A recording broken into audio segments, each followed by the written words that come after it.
Come in.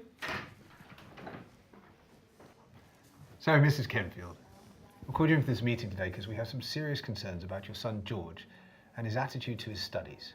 Well, frankly, Dr. Law, I have my own concerns.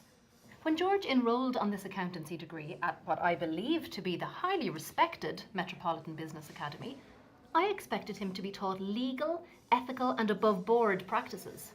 I did not expect him to undertake a module called Cooking the Books. Mrs. Kenfield, that's exactly the problem. Cooking the books is your son's disparaging term for a module that's actually called creative accountancy. You can call it what you like. Fiddling the figures is wrong. I've brought George up to be a good boy. And that's the root of the problem. George's ethical stance will do him nothing but harm in today's workplace. It's certainly a stance that our educational establishment does its best to try and discourage in students. That much is becoming apparent. George has always been diligent and hard-working. Straight A's all through primary and secondary school. Why is he suddenly a problem student? Let me give you an example. Recently, we introduced the concept of augmenting financial data to yield previously non-existent earnings. You'll have to forgive me, I'm just a layperson.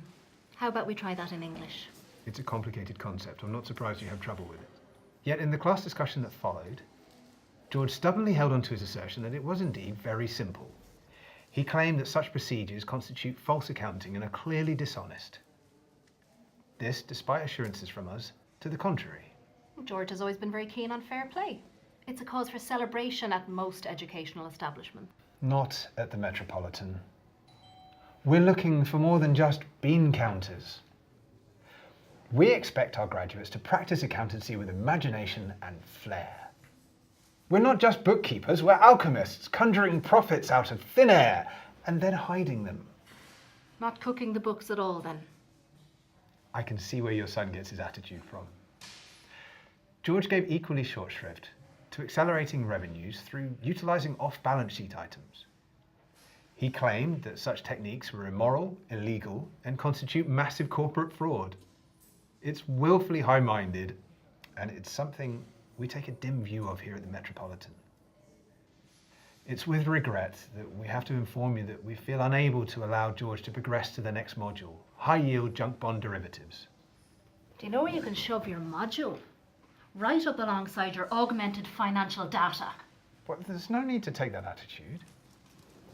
Should George demonstrate a willingness to let go of out-of-date dogma and fully get on board with our ethos, we would seriously reconsider the situation. That won't be necessary. There is no way George is coming back to this institution. Creative accountancy isn't for everybody. George is young. He has time to find a field that suits his temperament. Does he like sports? He's keen on football. Excellent. I believe a position has opened up at the Mondo Atletico Sports Academy. I believe one of their pupils had to drop out of their professional fouling course because of a rather messy broken leg. I can put a word in for you if you like. Their honorary president is Vinnie Jones. Vinnie Jones, you say? Well, that's an excellent suggestion. Thank you so much.